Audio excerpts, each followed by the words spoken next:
Hey, what's going on, guys? It's your boy Joey Ham. Welcome back to another review. Today I'm going to be reviewing the Obi-Wan Kenobi show. I know I'm a little bit late on reviewing it. I recently got two cats. You might end up seeing them run in the background. And so I've been kind of busy. But I did watch it. I watched it every day it released. But yeah. So I'm just going to hop right into the review. Of course, as normal, there will be spoilers in this video for Obi Wan Kenobi. If you haven't watched it yet, don't watch the video, yada, yada, yada. You know how it works.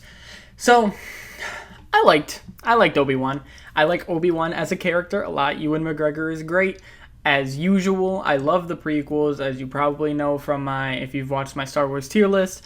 The prequels are my favorite, Star Wars time. I think they are just the best. I don't want to say written, but it's hard to say that because of Clone Wars, it almost is just the best written part of Star Wars.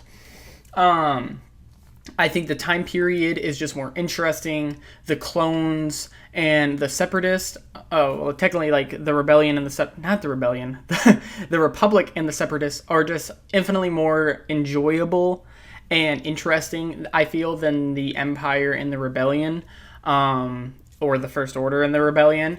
And so, I love getting more prequel kind of related content. The show's really goofy. The first 4 episodes, I'm not even going to lie, aren't that good.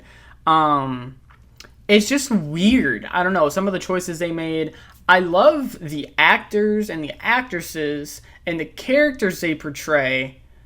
It's just some of the directing choices, I guess you could say. Everybody knows, of course, the Leia chase scene. It's just so goofy. It feels like a cartoon, but more cartoonish than a real cartoon. The trench coat scene, there's just so much goofy stuff. Wade's death, I still don't even really know what Wade looks like. And they have this entire, emotional ending to the episode, and it's all kind of off the back of Wade's death. We don't know Wade, unless we get, a Wade movie. I don't know. But, so the first 4 episodes aren't that good. Obi-Wan's great in them. Reva? I like Reva. She's cool. The Inquisitors are cool. I think they're still cooler in Rebels and Fallen Order. But they're still cool. Vader in this show, Disney, if there is one thing that Disney's done great for Star Wars, it is Darth Vader. They have made Darth Vader what he was kind of talked up to be in the original trilogy. But of course, based off the time, they really couldn't show that he was like that. But with Rogue One, Obi-Wan, Rebels, the comics, Fallen Order, we see that Vader was a powerhouse and somebody who had the right to be feared. And coming off the back of that, episode 5 and 6, I believe had a different writer than the first 4 episodes.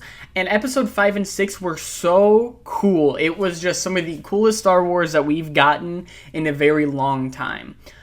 They were good because they were cool. I mean, some of the choices were still kind of silly. The show doesn't do a very good job at having you be connected to the characters that have a chance to die. The saddest death for me was the droid. I think it's Ben, which is kind of funny. Ben, I'm just going to call him Ben because I don't remember his actual name. His death was the saddest, but whatever his owner, I guess you could say his name was, when she got shot, it's just kind of oh no. I don't know, it kind of felt like Wade's death in a way. I mean, we knew her a little bit better, but still. They don't give you time to be connected to these characters or really feel sad about their death. But Darth Vader coming in and just holding the ship, it's so cool to see Darth Vader be strong. And him just dodging all of Reva's attacks just like a fucking ninja is so cool. And he just grabs the lightsaber and he breaks it in half and he's pretty much just toying with her. And it's so cool seeing Darth Vader be what Darth Vader is talked to be, And episode 6, of course, it's the climax.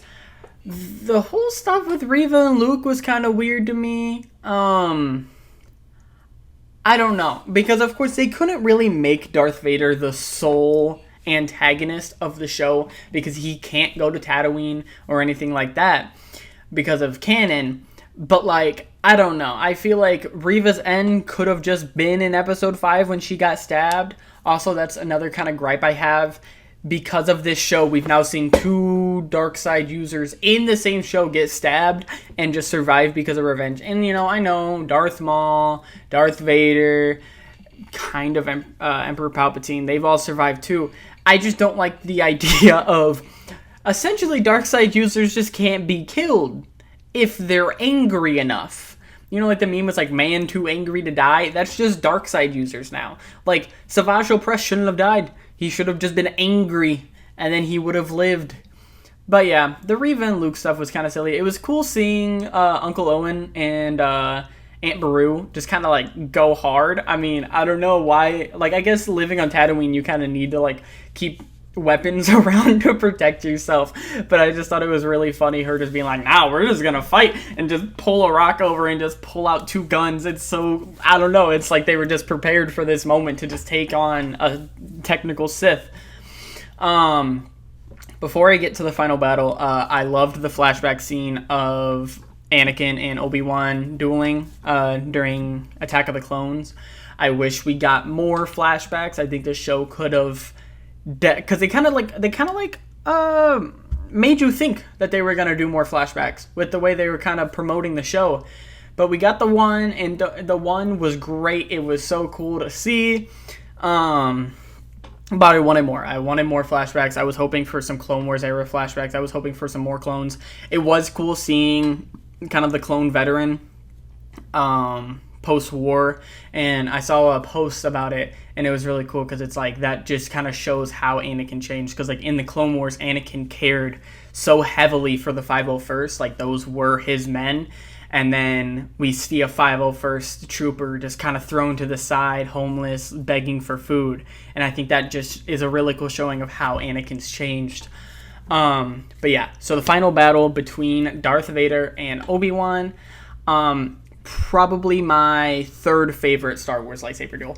It was so cool. I loved the parallels between their fight and Ahsoka and Vader's fight. Oh my god.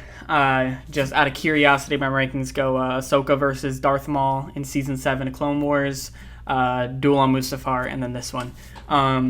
Seeing both of them use the Force like as an actual strong tool is really cool, because I feel like we never see the Force be used like they used it in this show. It was super cool to actually see the Force be used as a weapon, you know, other than just choking or pushing, you know.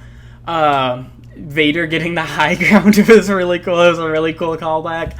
And, you know, like I said, the parallels to the Ahsoka Vader fight in Rebels, with the mask being broken, and then kind of Obi-Wan and Ahsoka both in their fights finding Anakin's gone, you know, Vader killed Anakin, and I do like that, because Obi-Wan now saying that from a certain point of view, that's what he knew, makes sense, because that's what he was told. Anakin told him that Vader told him that he killed Anakin. So I loved that fight. With Vader, like, earth-bending with the Force was sick, and I guess technically Obi-Wan did the same thing. You know, the voice changing between Hayden and James Earl Jones was sick. Everything about it was just so cool. I don't get why Obi-Wan... That's really funny, because also on the Duel of Mustafar, Obi-Wan says, I will do what I must, and both times doesn't do what he must. It's really funny. But, yeah. The final battle was sick. I loved it. At the end, when Obi-Wan meets Luke and he says hello there, that just kind of sold the final episode for me as the best episode. That was so good. But yeah, overall, the show was enjoyable. It was a good little watch. Nowhere near season 1 and 2 of Mandalorian. It was better than Book of Boba Fett, though. I can tell you that for a fact. So yeah, if I had to rate Obi Wan Kenobi, the television show, I would probably give it a 3.5 out of 5. I really liked it, but it definitely had its issues. One thing that came out of the show is it once again showed me that Star Wars fans suck. So, that's always a good reminder. But yeah, so that's all. Again, sorry for the delay on this video. Hopefully I'll be able to get it out soon. I'm actually recording this on my lunch right now. But yeah, so thank you guys for watching, and I'll see you guys next time. Goodbye.